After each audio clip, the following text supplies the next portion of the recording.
Pau Cubarsí a fait tourner les têtes à Barcelone. Xavi a admis que la portée de passe du défenseur est parmi les meilleures qu'il ait jamais vues. Ronald Araujo, quant à lui, l'a comparé à Gerard Pique, tandis que son compatriote adolescent prodige Lamine Yamal l'a surnommé l'un des meilleurs au monde. Dans une certaine mesure, tous les trois avaient raison dans leur conclusion. Le défenseur central a fait irruption sur la scène du Barça au cours des 6 dernières semaines, ressemblant tout à fait au diplômé de la Meja qui peut diriger la ligne arrière blaugrana dont le club rêve depuis des années. C'est sans aucun doute un motif d'enthousiasme. L'équipe de Xavi a connu une saison misérable, pleine de blessures, de mauvais résultats et de l'effondrement final de ce qui semblait être une défense de titre prometteuse qui a conduit à la décision du manager de se retirer à la fin. Le club a cherché des points positifs sur lesquels s'accrocher, et l'émergence de Cubarsí, ainsi que celle de Yamal, en est certainement un. Mais, comme tant de produits pour les jeunes qui progressent dans le système académique du Barça, ces bonnes vibrations pourraient encore être écrasées. Et encore une fois, la faute revient à l'équipe nationale espagnole. L'entraîneur Luis de la Fuente a convoqué Cubarsí pour les matchs amicaux de l'Espagne contre la Colombie et le Brésil, offrant ainsi à un jeune de 17 ans aux yeux étoilés l'opportunité de représenter son pays.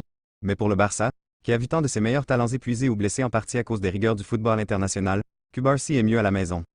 L'adolescent n'allait jamais refuser une convocation en équipe nationale, mais l'Espagne devrait savoir qu'il vaut mieux ne pas jeter au feu un autre jeune immensément talentueux avant qu'il ne s'installe au niveau senior.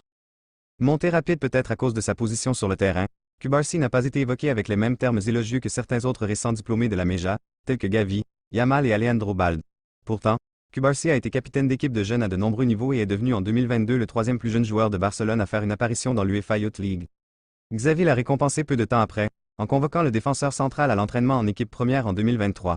Avant cette saison, cependant, Cubarsí était un joueur en attente pour l'équipe de réserve du Barça. Il a débuté la saison avec le Barça Athletic, faisant 9 apparitions pour l'équipe qui joue en 3e division espagnole avant de se rapprocher de l'équipe senior. Le 18 janvier, Barcelone a été divisé par une équipe espagnole de 3e division, quoique brièvement. Les Unionistas de Salamanca, dont le stade ne peut accueillir que 6000 spectateurs, ont fait paniquer le Barça lors de la première mi-temps de leur match de Copa del Rey. Ils menaient 1-0 après 30 minutes, alors qu'un mouvement radical a fait s'effondrer une unité blaugrana expérimentée en concédant. À la mi-temps, Xavi se tournait vers son banc pour arranger les choses. Cubarsí était son premier appel, le défenseur central amené dans la mêlée pour consolider les choses pour une défense du Barça qui semblait pouvoir s'effondrer à tout moment. En 45 minutes, il a remporté tous ses plaquages, touché le ballon 65 fois et complété 93% de ses passes.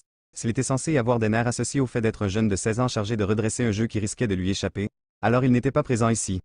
Le manager chantait à plein temps les louanges de Cubarsí. Il est très bien préparé, a déclaré Xavi lors de sa conférence de presse d'après-match. Il n'a pas l'air d'avoir 16 ans quand on lui parle. C'est un enfant concentré et responsable. Je ne pense pas non plus qu'il ait perdu un seul ballon.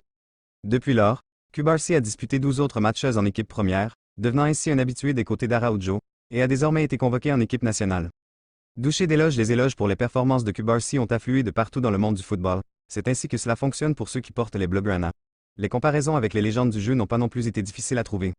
Techniquement, Pique a toujours proposé une solution, a commencé Araujo lorsqu'on l'a interrogé sur son nouveau partenaire défensif. Il me rappelle un peu Pau Cubarsí, parce qu'il a quelque chose de lui, il est très intelligent. La vérité est qu'il a un talent incroyable à seulement 17 ans. L'ancien milieu de terrain du Bayern Munich et de l'Angleterre, Owen Hargreaves, a quant à lui suggéré que Cubarsí pourrait être meilleur que Pique et Carles Puyol, déclarant à TNT Sport après la prestation de l'adolescent digne de l'homme du match contre Naples en Ligue des Champions. Il a joué ridiculement bien, c'est une star maintenant, une star du futur. Il est évidemment complètement différent de Puyol, Piqué a été brillant, mais je pense que ses passes à longue distance sont meilleures que n'importe laquelle d'entre elles, de loin. Mais l'adulation la plus flatteuse est peut-être venue dans les colonnes des potins, lorsque la publication espagnole a rapporté que Pep Guardiola surveillait l'adolescent et espérait l'intégrer à Manchester City. Cubarsí, pour sa part, a tenté de calmer le battage médiatique. Je vais simplement continuer à travailler pour que les choses se passent bien, a-t-il déclaré. Mais l'enthousiasme, tant en Catalogne qu'au-delà, ne peut tout simplement pas être contrôlé. Les malheurs de l'Espagne les attentes placées à l'égard des adolescents ces derniers temps constituent cependant un sujet de tension en Espagne. Une tendance inquiétante est apparue. L'équipe nationale appelle des jeunes inexpérimentés dans l'équipe senior dès qu'ils commencent à jouer au football en équipe première au niveau d'un club, pour ensuite qu'ils s'épuisent et commencent à souffrir de problèmes de blessures avant même d'avoir joué. Sont entrés au début de la vingtaine. L'Espagne, bien entendu, n'est pas un cas unique à cet égard. La plupart des équipes nationales souhaitent intégrer rapidement leurs meilleurs talents dans l'équipe senior. Il n'y a aucune honte à vouloir gagner. Mais, que ce soit par malchance ou par manque de jugement, la Roja a joué un rôle dans une poignée de jeunes carrières qui risquent d'être ruinées par des problèmes de forme physique, le trio du Barça Ansu Fati, Gavi et Pedri ayant tous soutenu des blessures graves ou ont vu leurs jeunes jambes battues alors qu'ils jouaient pour leur pays. Une partie de la faute peut être imputée à l'ancien entraîneur Luis Enrique, mais c'est une tendance qui s'est poursuivie sous de la Fuente. Gavi n'avait débuté que 3 matchs pour Barcelone lorsqu'il a été appelé pour la première fois à l'âge de 17 ans en octobre 2021. Yamal, quant à lui, n'avait fait que 5 apparitions lorsqu'il a fait ses débuts internationaux à l'âge de 16 ans, septembre 2023. Pedri a eu le problème inverse et en était à 42 apparitions dans sa première saison au Barça à l'âge de 18 ans lorsque Luis Enrique a décidé qu'il allait faire de lui le pivot de son équipe pour l'Euro 2020 avant de lui permettre, inexplicablement, de représenter le pays aux Jeux Olympiques quelques semaines seulement après la fin de ce tournoi. Sans surprise, ses ischio-jambiers n'ont jamais été les mêmes. Fati a également été précipité sur la scène internationale malgré des problèmes de blessures, ce qui a entraîné des problèmes de charge de travail qui ont sans aucun doute contribué à ses blessures chroniques au genou. Pas le bon moment, il y a une leçon à tirer ici.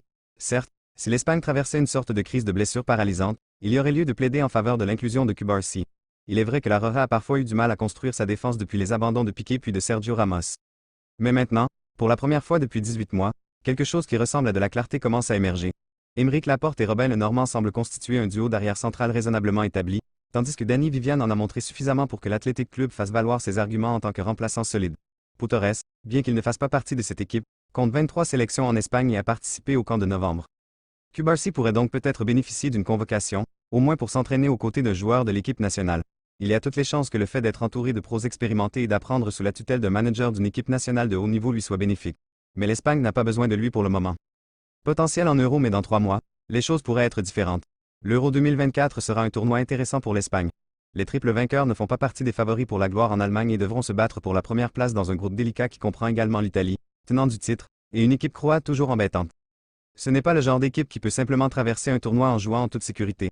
Si De La Fuente veut remporter le trophée, il devra sûrement prendre des risques, et déployer Cubarsí pourrait en faire partie. S'il continue à jouer pour Barcelone pour le reste de la saison, et évite toute blessure importante, il y a de solides arguments en faveur de l'inclusion de l'adolescent dans le 11 de départ. Si Cubarsí est le défenseur central espagnol en forme d'ici juin, De La Fuente devrait vraiment l'appeler dans la configuration nationale. Utilisez votre meilleure équipe et vous aurez plus de chances de gagner des matchs de football. En attendant, il vaut mieux laisser Cubarsí tranquille. L'Espagne est déjà venue ici, frôlant à plusieurs reprises la carrière de certains des plus grands talents mondiaux.